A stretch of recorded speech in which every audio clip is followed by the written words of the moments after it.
everybody, I'm Tom Vassell. And I'm Camilla. And today we're taking a look at Flamecraft Duals, or Duals? Duals. That's how you spell dual. I don't know. I don't know. Anyway, this is the popular trend these days is to take popular board games and make a dual version of them, a two-player version of them. This is designed by the same designer of Flamecraft, Manny Vega, same art, Sandra Tang. Flamecraft did incredibly well. I will warn you, this is a very different game. Also, just as a heads up, I'm looking at the deluxe version. That's the version we have, which is really, really, really beautiful. I mean, it's a beautiful game, period. But the components here are so ridiculously nice. You'll see. Spoiler. In this game, there are 6 dragon colors, and you're going to start with one randomly placed on the board like this. Each player is going to have a couple of cards that they're going to have in front of them, and these are patterns you're trying to make on the board. Now, what you're going to do in your turn is you're going to pull, the first thing you're going to do is you're going to pull a random tile from the bag, which will usually be one of these 6 colors, although there are some tokens that are 2 of the different colors. And then you'll place that token wherever you wish. You can put it on an empty spot or on top of another dragon, as long as you don't make a stack go over 3. Once you place that dragon, you get to use its ability. You don't have to. You may use its ability. So the yellow dragon lets you take another tile from the bag and play that and activate that's power. The light blue dragon here lets you pull 3 dragons from the bag, and you pick one to put out, but you don't have to. You don't get to activate it then. The meat dragon lets you take an adjacent dragon and move that dragon to any space.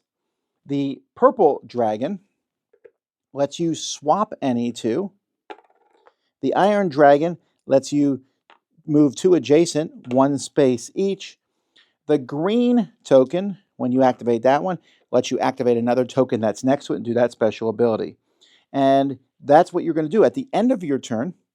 If you have any of these patterns on the board, and they can be rotating differently. So let's say this purple one was here. I have it. Green, green, purple. I'll score that card worth 2 points at the end of the game. You can score both cards if you meet both patterns. And then you'll draw back up to 2. You do have 3 coins that you start the game with. You may spend one of these coins to discard both cards from your hand before drawing back up. There's some other variants that you can play with. There are variants where you have these special dragons that you can spend coins to activate or who change the rules of the game. And then there's also a fountain piece, which adds more interaction between the players and also adds fountain cards, which are bigger, harder patterns to do, and you can score more points for those.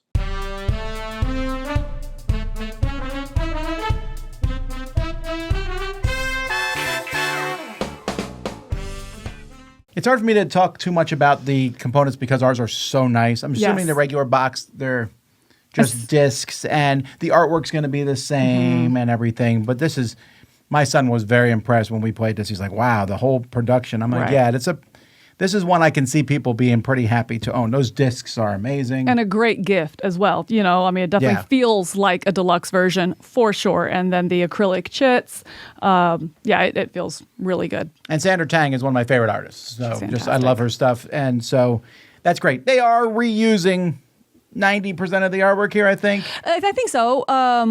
But I don't mind that at all. I think that's great because it is a variation of Flamecraft, or is meant to be a variation of Flamecraft, right? And so I think it's okay that it is in that same world and some of the same art. I have no problem with that.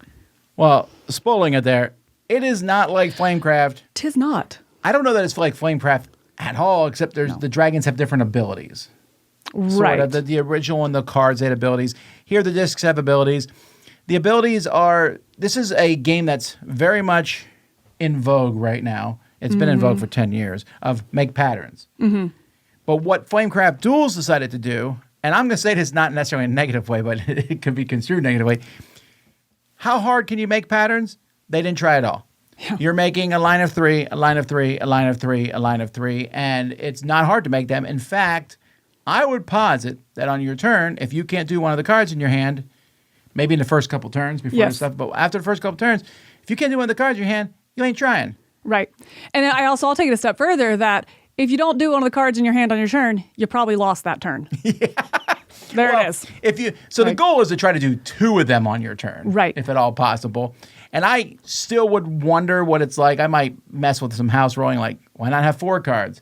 How many could you get done? Because that might be even more interesting but it also might slow the game down. Well, that's what I was going to say. Is the puzzle of it becomes getting both done on your turn, but that significantly already slows the game down as you completely. It's not AP necessarily, analysis paralysis. It's just overanalyze. You have to completely analyze every move that you make. And sometimes on your turn, you happen to draw a card that's perfect for you. And you're like, oh, all right, cool. I already have this on the board. Yeah. And so it's a level of randomness that I think would be actually made worse if you went to 4 cards, because you would just keep doing the ones you randomly get that are already done or very close to done. Yeah, again, I just made it up on the spot. I would recommend I would always play with the special dragons, and I would always play with the fountain, if only because the fountain lets you have a little bit of player interaction, but you don't know what your opponent has in their hand, so you're not really trying to stop them. You'll be like, I don't know where to move this, so I'll move it here. I hope it messed you up. And guess what? You just finished the card for them. That's fun. That's sarcasm. Okay, so it comes down to this. I think we agree on this point. This game is really simplistic. Yes. And I mean, we're talking, I think, mass market levels. I agree. I think this is mass market, not a kid's game, but play with your kids to learn pattern building or show pattern building or kind of work on that mental skill kind of level. It's not a kid's game, but it's play with your kids. But in doing that, you're going to have to let go all of your perfect turns and overthinking your turns and play down to their level. My son's 11, and he thought, and granted, he likes chess and things like that. He thought this was too simple. He was like, he's like, it wasn't that hard. I was like, that is correct. It is not. Now, the question is that a positive or negative? And it's going to depend on who you are, I think. I think if you like Flamecraft and you're looking for more, I think this will disappoint you, actually. I agree. I completely agree with that. That it's not Flamecraft. It's much closer to Harmonies or any other of the plethora of pattern building games that we have right now.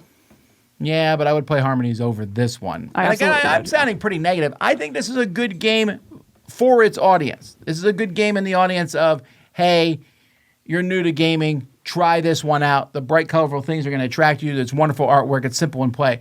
But with so many pattern games out there, it's hard for this one to stand above the rest in that regard, or even stand equal to them.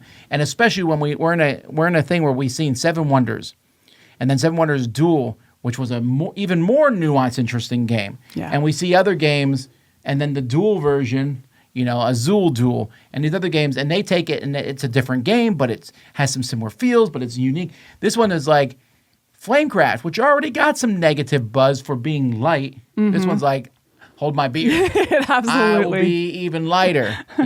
and yeah, well, go ahead. I mean, you want me to go first? Yeah, you dislike this way more than I do. I do dislike this. Yeah, I'm going to come down. I am struggling between a 3 and a 4 on this one.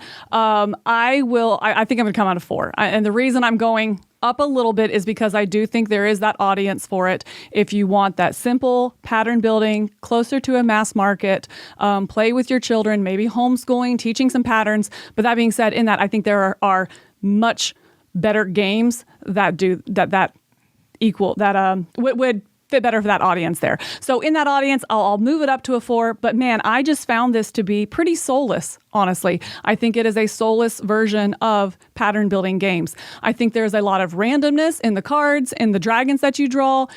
But somehow that randomness doesn't lead to like fun, haha, gotcha moments. It leads to more over analyzing everything you do, lucking into setting your opponent up for the perfect turn because you're like, I have to move something, but I already have my cards met, so I'll put it there. And they're like, whew, got it. Or completely destroying the board for your opponent as well. You never feel clever. You feel like you lucked into something.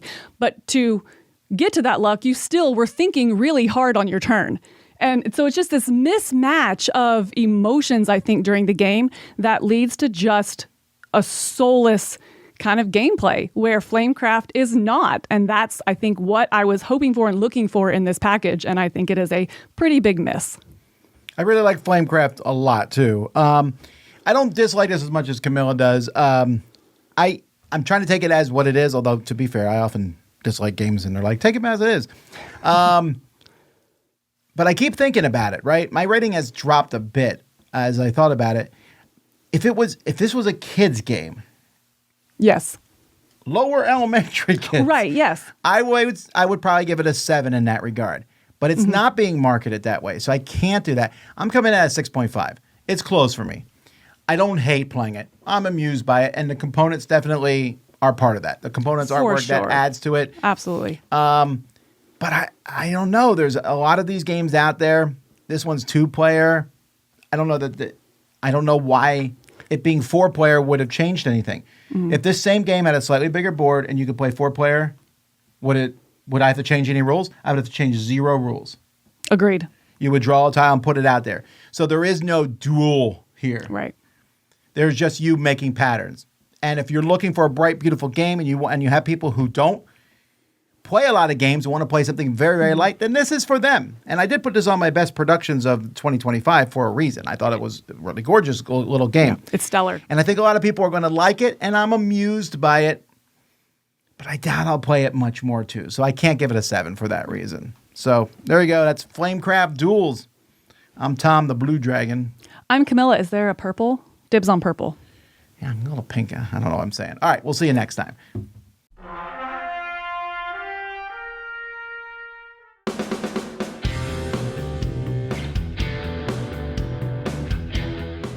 Hey everybody, thanks for watching this video. If you like this review or whatever you just watched, wasn't it amazing? Check out our channel, Dice Tower. We have all kinds of things. We review games, we do top 10s, we play games live. It's all about board games, but especially the people who play them. Check out Dice Tower YouTube channel.